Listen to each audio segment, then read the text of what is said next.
Benjamín Gagiola para Corte de Caja, Historia Política. Las campañas están entrando en un estado de ebullición y los ejes temáticos de lo que van a ser los próximos planes de gobierno de quien habrá de dirigir los destinos de la nación como presidente o presidenta, sin duda tendrán que incluir una temática hasta cierto punto olvidada, pero indispensable para la conducción y sobre todo la construcción del México del siglo XXI, que es la política exterior de México. En la historia en la historia de nuestra política internacional, hay que reconocer que desde que México se independiza, se ve eclipsado por el crecimiento de los Estados Unidos y años después por la llamada Doctrina Monroe. Es precisamente cuando sale el primer clamor o la primera reacción que se va a convertir en doctrina, es decir, en una coordenada o eje que va a guiar la política exterior mexicana desde entonces, que es la llamada Doctrina Juárez. La Doctrina Juárez, en el marco de la política exterior mexicana, es el rechazo a la intervención de cualquier país, apelando a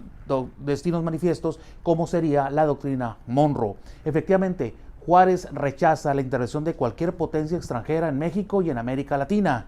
Es un reclamo, una confronta, un oponerse al destino manifiesto norteamericano. Sin embargo, la más importante de las doctrinas que rigen la política exterior mexicana oscilan entre la política llamada Doctrina Carranza y la política pública de la campaña exterior mexicana que se denomina Doctrina Estrada. Es que la Doctrina Carranza es el respeto a la investidura y a las instituciones, la no intervención, y la Doctrina Estrada es no calificar y aceptar la autodeterminación de los pueblos para darse el gobierno que más les convenga. Estos tres ejes o doctrinas son los que histórica y tradicionalmente han regido la política exterior mexicana: la Doctrina Juárez, la Doctrina Carranza y la Doctrina Estrada.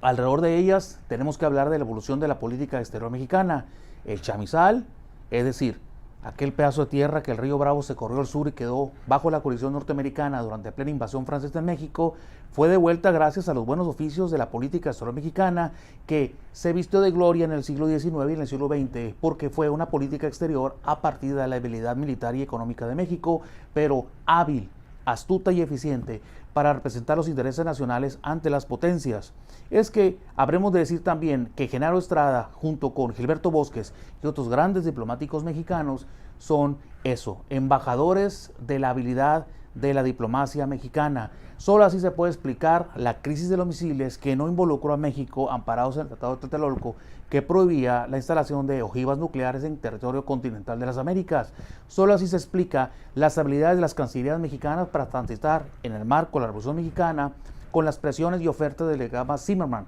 que en 1914, 15, 16 y 17, en pleno conflicto internacional en Europa en la Primera Guerra Mundial, trataron de involucrar a México para que iniciara una guerra con los Estados Unidos, le evitara al Coloso del Norte participar en la confrontación allá en los campos europeos, beneficiando a la Alemania de entonces. La habilidad mexicana en la Cancillería nos hizo sobrevivir las turbulentas aguas de la Guerra Fría, que es el conflicto bipolar después de la Segunda Guerra Mundial entre Estados Unidos y en ese entonces la Unión Soviética.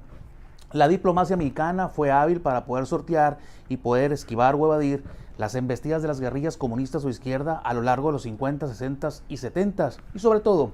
la política exterior mexicana ha sido muy hábil, eficiente y astuta para poder conciliar la asimetría entre México y Estados Unidos y poder entendernos a partir de una cicatriz de más de 3.000 kilómetros que para muchos en realidad es eso, una cicatriz que aún destila odio y resentimientos. Esperemos que los nuevos gobiernos incluyan a la política exterior mexicana, eje fundamental en la construcción del país que todos queremos.